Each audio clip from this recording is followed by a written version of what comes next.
Hey everyone, it is so good to be back. I say that I feel like every time, but this time it's been about 3 weeks since I posted, and it's just because we finally got away as a family. We finally did it. We finally got onto a vacation, just the four of us, and I just dropped everything. I was off social media. It was just an amazing time to just decompress after a really crazy end of the school year and a really actually busy to the beginning of the summer. I can't believe we're heading into the end of July already, and I don't even know where the summer went. How about you?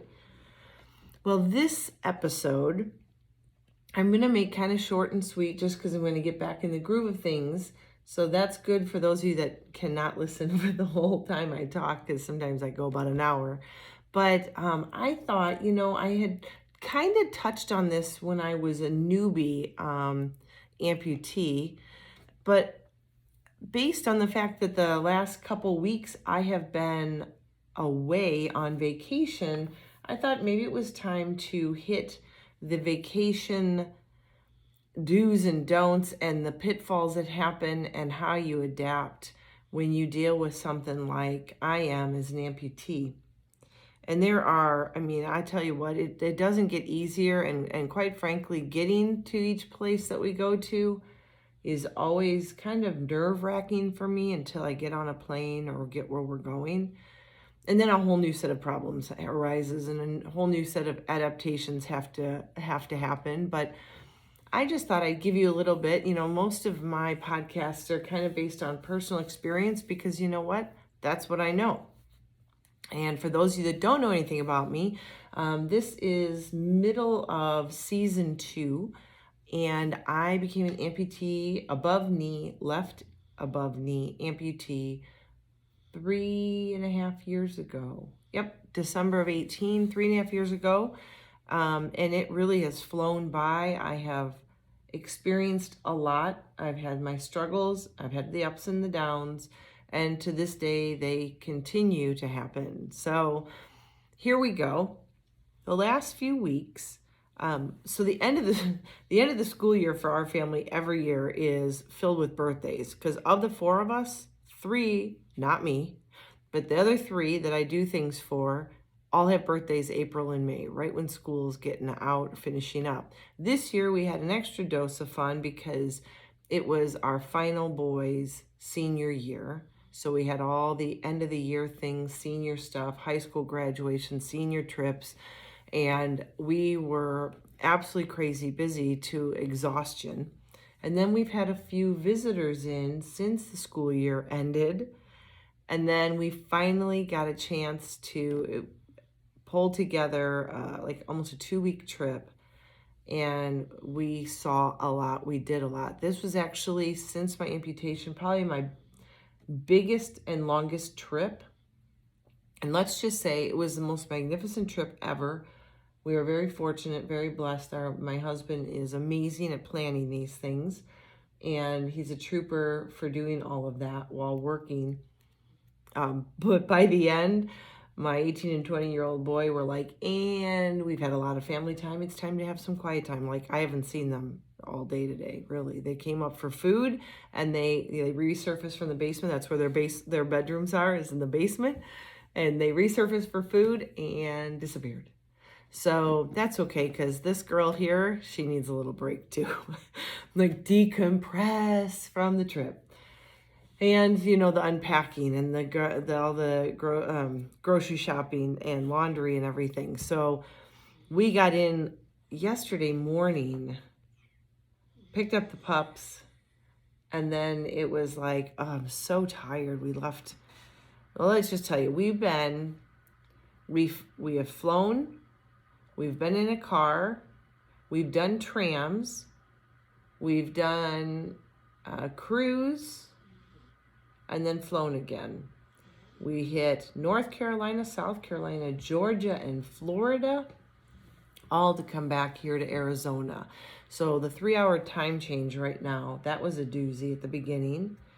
And this morning, let's just say I didn't sleep well last night, first night back, and I was up at like 5, ready and raring to go. So needless to say, it was quite a trip. I'm exhausted. As an amputee, my leg got battered and bruised up pretty good. Actually, I shouldn't say bruised up. Actually, I rubbed my leg raw many times, pretty much every day. One, I don't care what you say, Arizona's dry heat is amazing. I know it's probably about, I don't know, 104 up in carefree Arizona right now. And we're usually about 7 degrees cooler than Phoenix. And I am loving this. I don't really miss that humidity from the Florida state, Georgia.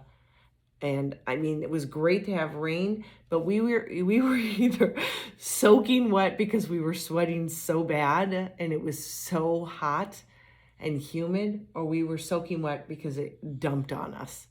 So we got good at just learning to be wet and just saying, it's okay. We're wet, we're gonna be wet. At least the rain cleaned us off a little bit, but I had never felt so dirty in my life.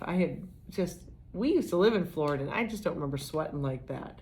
So I don't know if I'm just acclimating to the dry heat or what, but I will tell you, I don't care how many jokes are made of dry heat, it is much better. It is so much better. We have to use a lot more lotion, I will give you that, but the dry heat, it's good to be home. So let's just start off really quick. I wanted to tell you that as much as I tell you that this is the best way to go about doing this, I have yet to actually follow through and do this for myself. So at the end of this episode, I'm going to give you a call to action, and I myself am going to do it as well because I have not done it, but I think it's an amazing thing to do, especially if you are dealing with a medical issue and you're traveling for the first time or the 100th time. And for those of you that are scared to death to travel or to do something out of the comfort of your home, I totally get it. It is not easy. It is a very different task, and I don't think anybody gets it. So that's why I thought I would give you a little glimpse into what it's like personally to go through being an above-knee amputee and trying to be, as positive, upbeat, moving, mobile, adaptive as possible wherever we go. So let's just go with the fact that packing in and of itself is a struggle. For one, if we ever just do a short trip, which this was not, but if we ever do a short trip, let's say a long weekend on a plane, my husband would love for everybody to just do a carry-on. And that makes sense, right?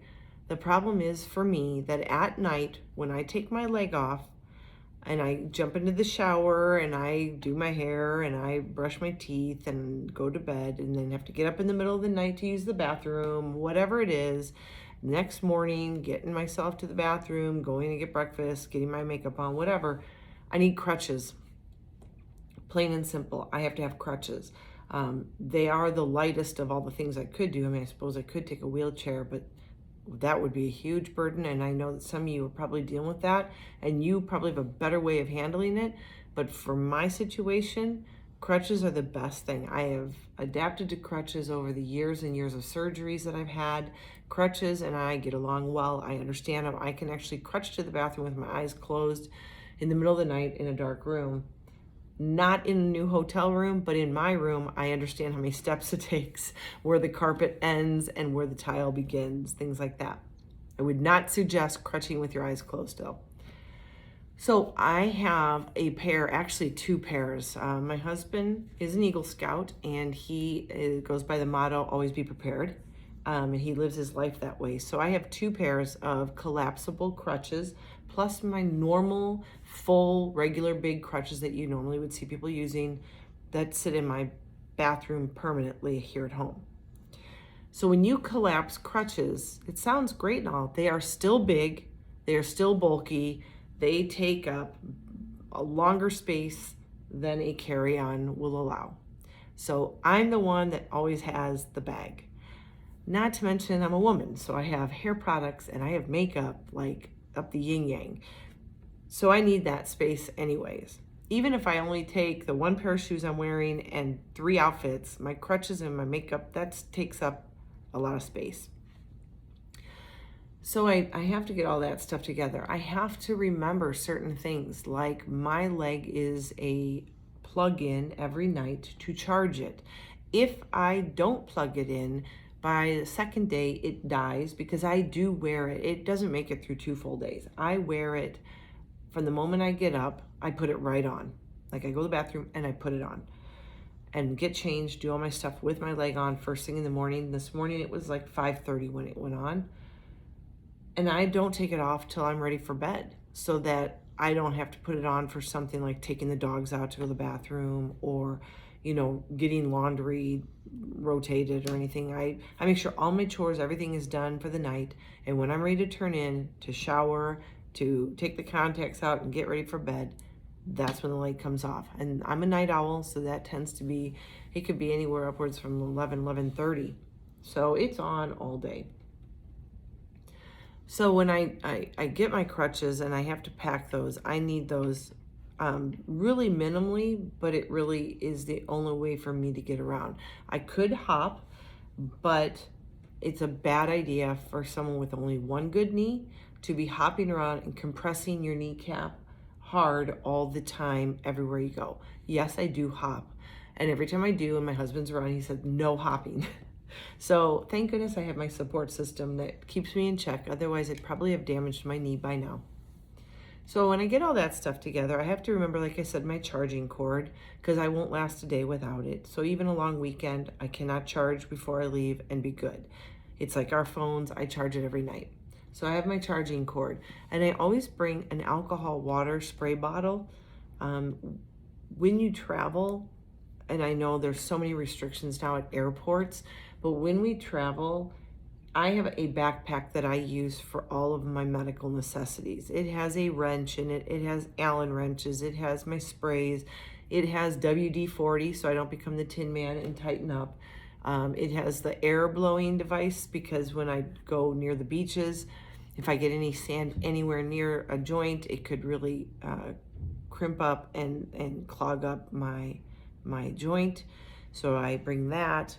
All the things that you really aren't supposed to take through security, but it's all in one bag, and I label it my medical bag. I have my Aquifer, which I use to lubricate where I'm getting like a rash or friction with my joint, because temperature, climate, weight change, all that can make a difference in the way my socket fits. So I have to be prepared that I might rub someplace raw that I never had before because of what I'm going through. Example, Florida. So sweaty. Yes, I sweat here, but I was sweaty and then I was poured on and I was sweaty and I finally started getting just a bunch of raw spots at the very bottom of my back portion of my limb. And I don't normally get those, but I have them like all over the back. So at night I would put that Aquifer on. So I have to have all these things. So going through security, I always let them know, hey, listen, that's a medical bag. And they will say, well, there's things in there that we're gonna have to check. Even when I use my alcohol water spray that I spray inside my socket at night so that it kind of cleans it out, they'll let me take a larger, bigger than 3-ounce bottle through, but they will stop me. They will check the contents to make sure it is alcohol water. So at first I was trying to bring like a tiny little spray bottle, but I use so much of it, and if I go more than a couple days, that's not gonna be big enough. So, you can go through with a medical bag. The only thing you have to be careful of is I accidentally had a knife, because my medical bag is the same bag I hike with. It is a hiking backpack, and I use it as my medical bag. It stays with me, it goes in my car, it goes in my hiking, it goes when I go walking. It stays in my car if I'm out shopping in case there's some sort of issue. God forbid my leg ever loosen up, I have my Allen wrenches to tighten it back down, anything like that. Or if I have to take my leg off, I have one of my leg bags, which is what assists me on pulling my skin down inside my skin fit socket. So I have to have all those things with me at all times. So it's my hiking bag, and therefore I keep a knife with me for safety. And they busted me on that on the last trip into Chicago before this one. And I lost my hiking knife. Luckily, it was a small pocket knife, no like sentimental value, but still, I totally forgot it was in there. And they did see it. So someone has a brand new knife there that works at the airport. That's awesome. So anyways, with this trip, I always get stopped. I mean, I really do. To help me actually get through the airport. A lot of times, if I don't know the airport or it's large, like O'Hare in Chicago, I will actually ask for a wheelchair. And a lot of times, my boys or my husband will push me so that we can just keep me off my leg more than keep myself off my leg so that I can use that leg for better things than walking through an airport. So I do grab a wheelchair at times, depending on the airport we're going in or out of. I know Phoenix Airport really well, and so I tend to just bust through that coming and going. But like I said, some airports I'm not sure. I don't want to get caught having sat for a while and my legs shifting, and then I'm trying to walk and uncomfortably getting blisters before my trip even begins, and then I'm struggling. So, as much as I'm usually a thrill seeker and am willing to do anything, there are some things that are intolerable to me, and that would be creating a rash or blisters at the beginning of a trip because of unnecessary walking through an airport. So be smart. If you go traveling, use a wheelchair if you need to. Even if you don't want to, or you struggle with humbling yourself on doing that, sometimes it saves you the miles that you need for other things.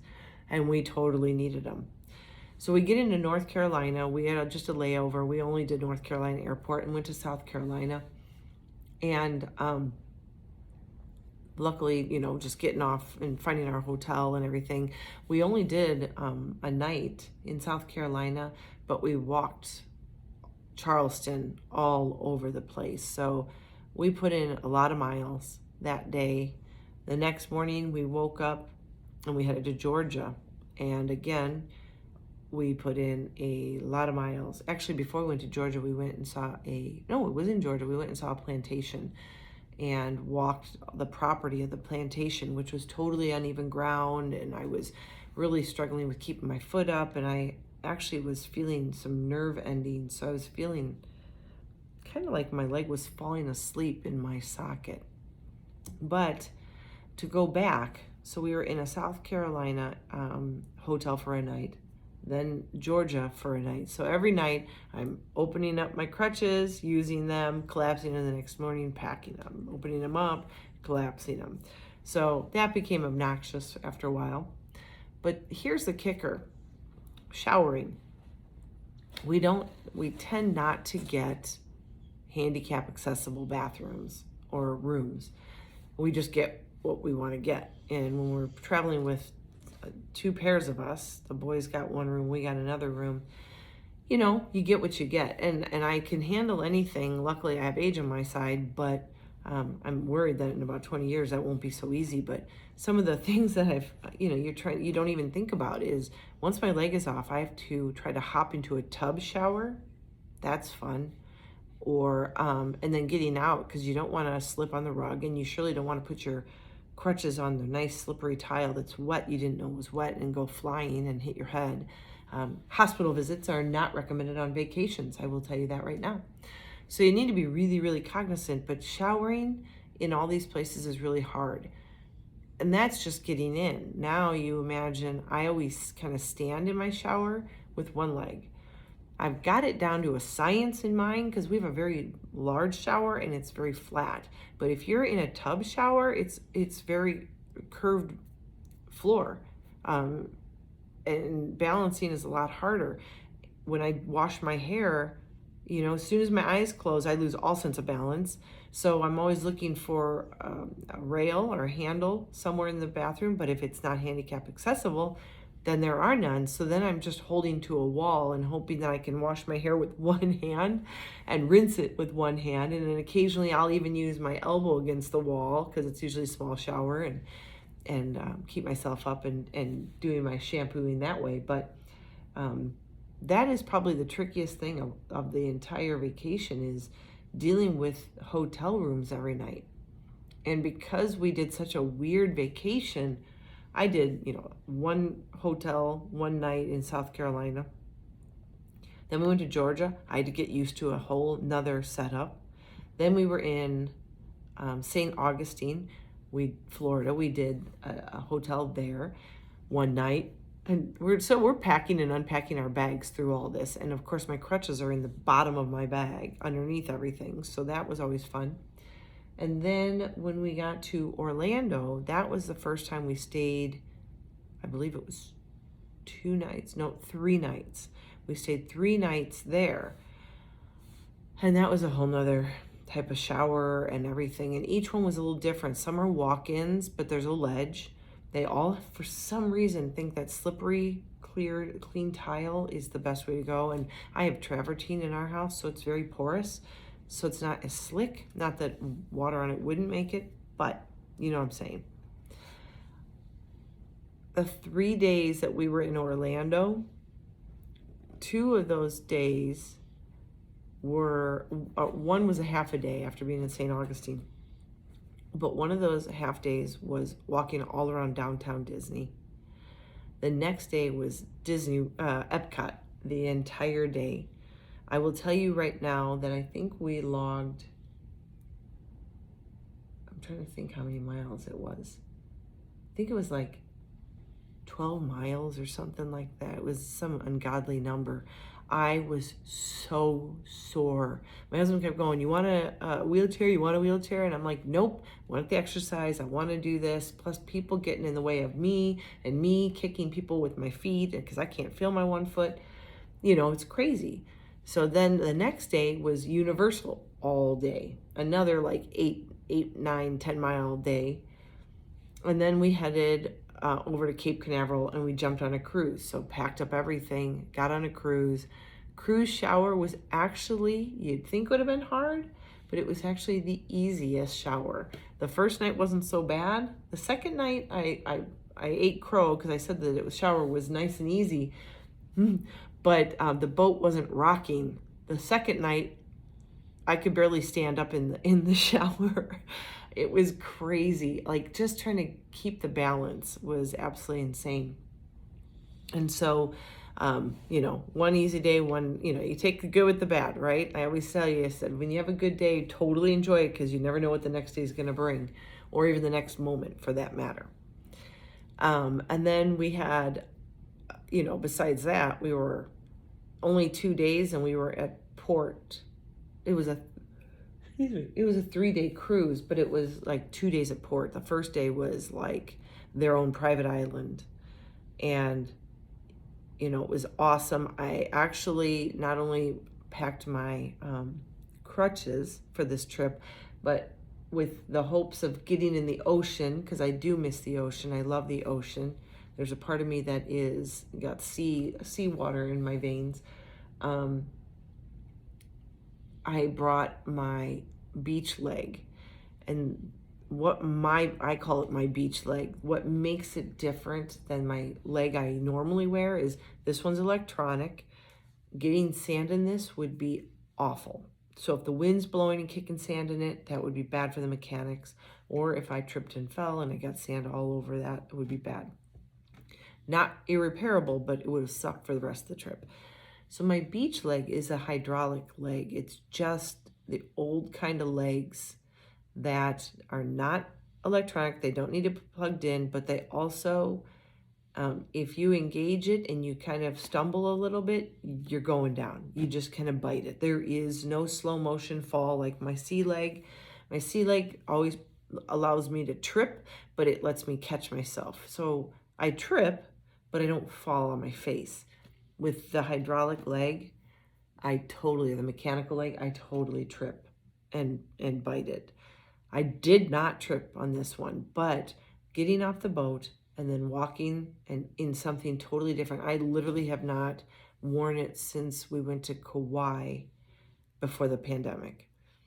And so it was just like it was like learning to walk all over again. It was hard, it was humbling, it was embarrassing because I like to be good at everything I try doing, and I didn't practice. So I put it on and I had to walk out with all those people trying to push and shove their way through. A lot of people didn't even see that I was, an amputee until after the fact, and people were cutting me off or stopping short and turning in my face. That's probably the reason I got most of my blisters and my raw marks, because I was juking people left and right on this entire trip. I mean, you've probably been to like Disney or a park before. It's absolutely nuts. People stop with their groups and you're all of a sudden you're in a dead stop. It's really hard as an amputee to do that all day long. It's trying on the leg, trying on the nerves. It's exhausting. I put in a lot of work. You thought I would have lost 20 pounds after everything we did, but not so much. We made up for all the eating. So anyway, so my water leg or my beach leg is meant to get junk in it. It's okay to be in salt water. There is a little rusting on some of the screws, but they're screws that I won't mess with. They're meant to be there, so they're probably stuck now because they've rusted in from last trip. But I'm excited to say that before it started to totally pour down, like torrential pouring on this island in the Bahamas, I got in the ocean and I just spent like 2 hours in the ocean. I did nothing. I just enjoyed the power of the water, the manna, being there, being present. It was awesome, breathtaking, rejuvenating, refreshing. I was in my happy place. It was amazing. And then we saw a storm come in, and then it never stopped raining. So we basically went back to the boat about 2.5 hours earlier than our deporting time. And it's just, you can only be wet so long. And I stayed in the ocean for a little bit while it was raining, but then they had to pull everybody out because there was some serious lightning. So we just all got out. We ate, literally getting kind of sprayed on because the rain was going like horizontal through this restaurant that was an outdoor restaurant, but covered. Didn't matter. We were getting wet while we ate. It was interesting. You just kind of finally at this part of the trip, we were like, and we're done. Just eat. Let's move. And then the next day was actually into Nassau, Bahamas. And we had a great day there. But again, it was so hot. We were just soaking wet from the humidity and, dodging people in their market and everything. We did nothing like planned. We just wanted to walk around because we had been there many times before. We used to live in Florida, and we used to, when the kids were really little, do Disney cruises, and they always went to the Bahamas. So we'd been there multiple times and love it. And it was just kind of nice to go back just to be a part of it. But didn't need to do any special plans like swimming with the dolphins. We've done it. We've done it all. So that was fun and exciting, but totally exhausting. And like I said, traveling is awesome. You've just got to prepare for the inevitable bad days. You need to prepare and know exactly what you need to bring in case of this, in case of this, in case of this. So the rain, I had to make sure I carry frog togs with me. So if you don't know what those are, it's basically rain gear. I keep a pair of pants with me at all times. I don't keep the jacket with me. I had a lightweight jacket, but the frog tog pants I have because they have a really wide ankle and I don't have to take my shoes off. So in case it started to rain, I just pulled them out of my backpack and threw them on over my shoes and everything just to protect my sea leg. It can get wet, but with all the rain we were seeing, I mean, total downpours. If you've ever been to Florida, you understand what I'm saying. It rained in South Carolina. It rained in Georgia. It rained the whole time we were in Florida. It rained in the Bahamas. I mean, it rained.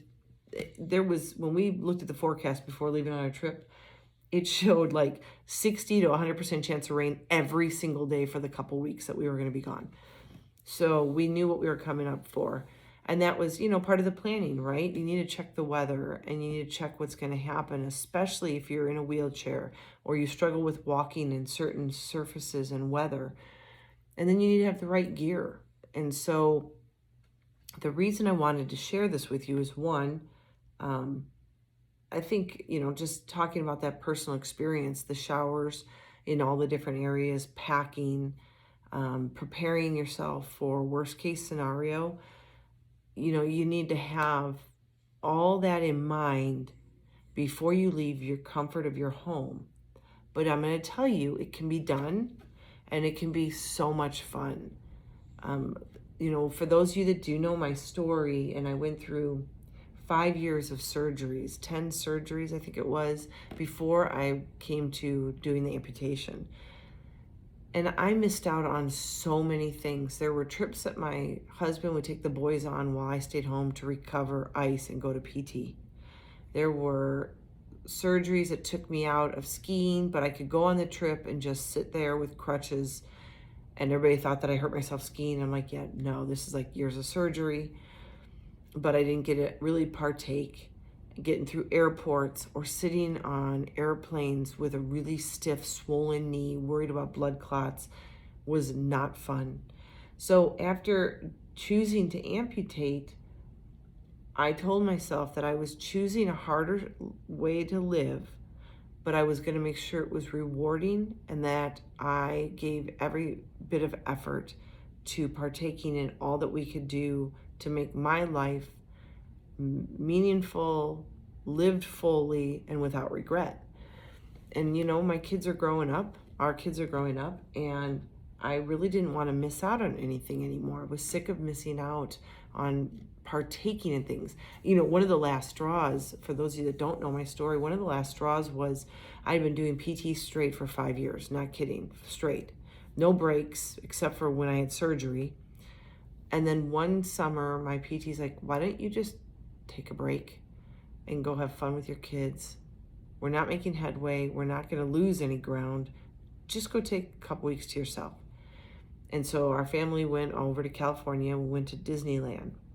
And there was nothing more sombering or solemn than sitting in line for 40 minutes to get on a ride with your kids, that they were so excited to do this, only to get up there and realize that the ride, I could not bend my leg enough to actually get on the ride, and have to walk through and leave my husband with the 2 kids, and one of the kids, either sitting with each other, my husband having to sit with a stranger, or one of my kids sitting with a stranger.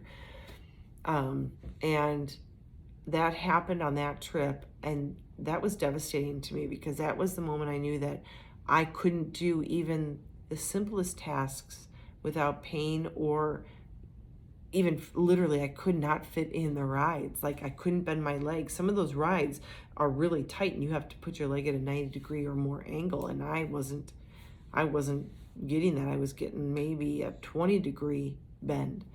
So pretty much a straight leg.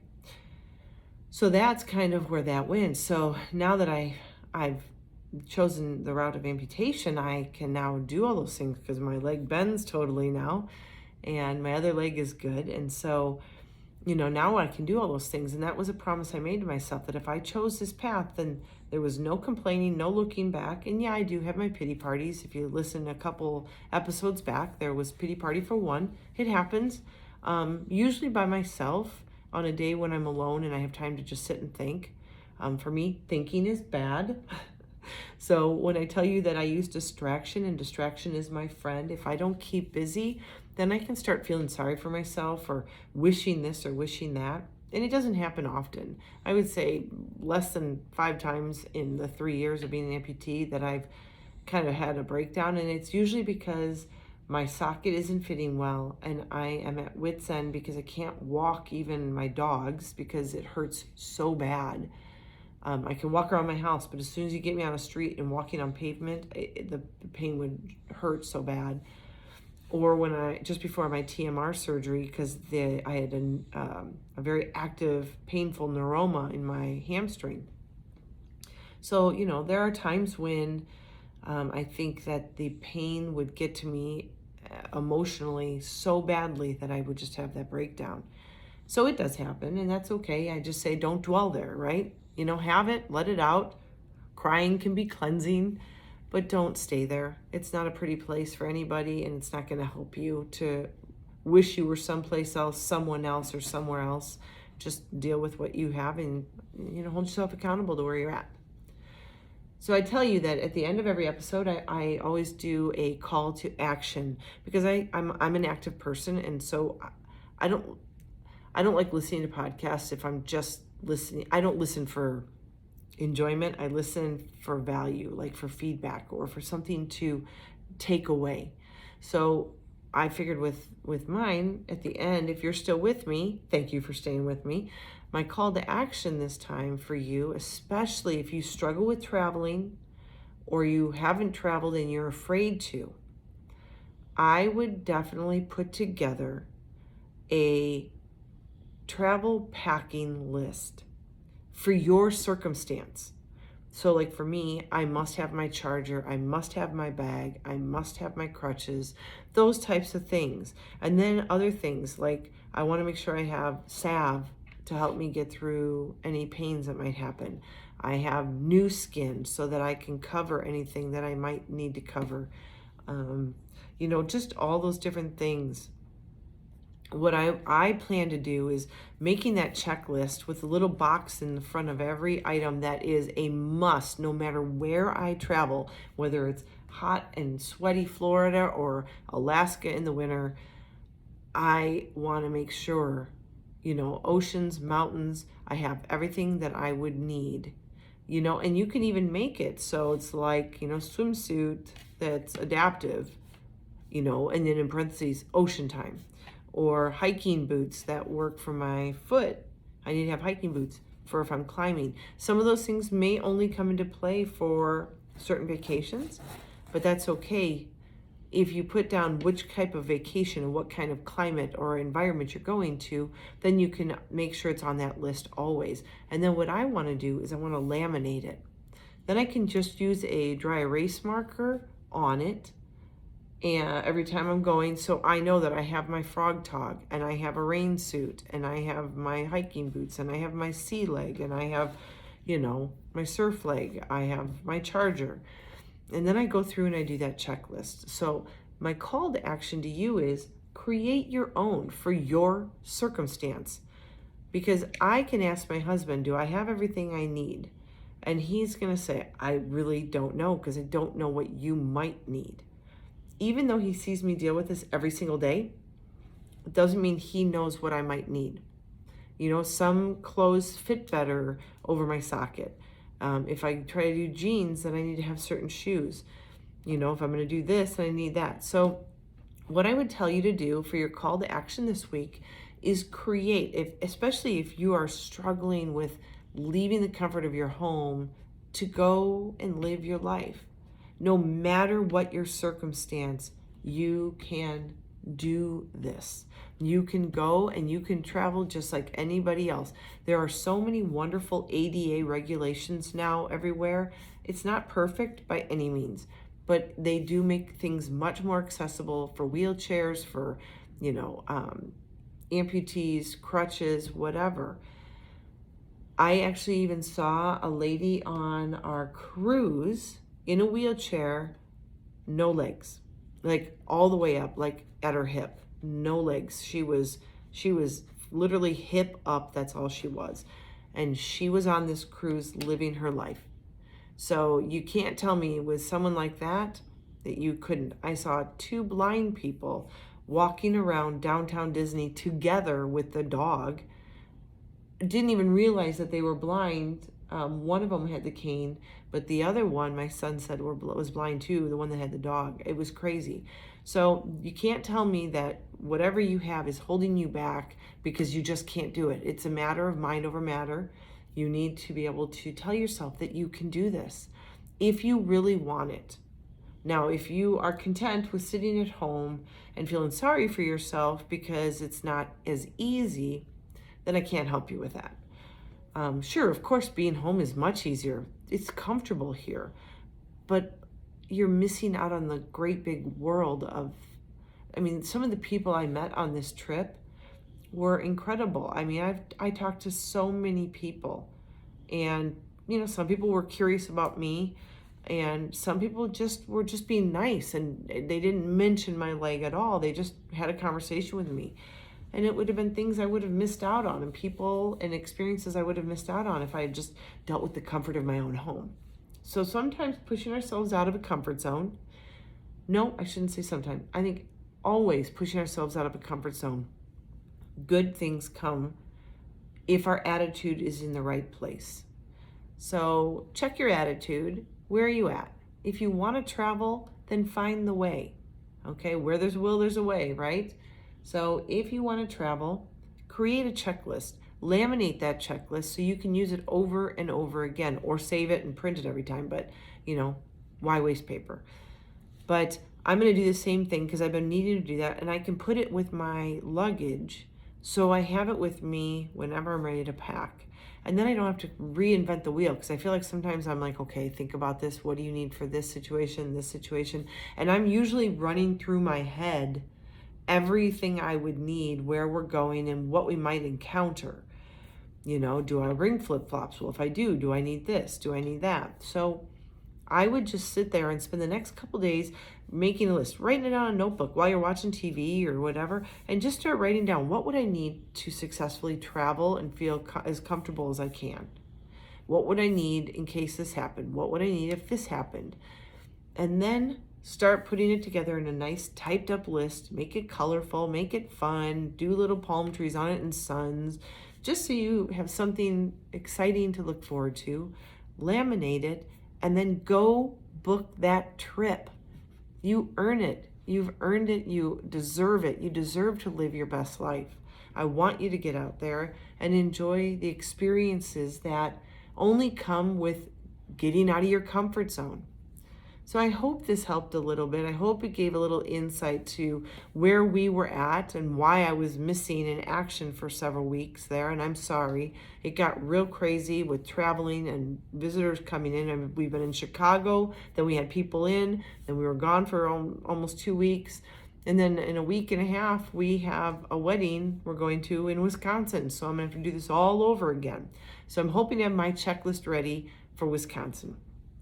And that way I am following through with my call to action that I would want you guys to follow through with. So I hope that helped. I hope you enjoyed this podcast. I'm sorry I was missing for a while and I just stayed away. It was really good. Sometimes we need to just disconnect and breathe. I've never seen my phone almost fully charged by the end of every day as I did on this trip. It was fantastic. And even my teenage and 20-year-old boy, everybody was off their phones. It was just really awesome just being together and just enjoying the moments, right? We sometimes miss those when we're on our phones all the time. So I hope you have a wonderful rest of your week. I hope that this summer has been good to you. Get out there, travel, talk to me. Let me know how you're doing. If you just traveled, reach out to me. I'd love to hear what things you felt were successful in helping you navigate a new city or a new type of travel, airplane, train, planes, trains, and automobiles, right? But anyways, I hope that you have a great rest of your week. And as always, be happy, be healthy, and be you.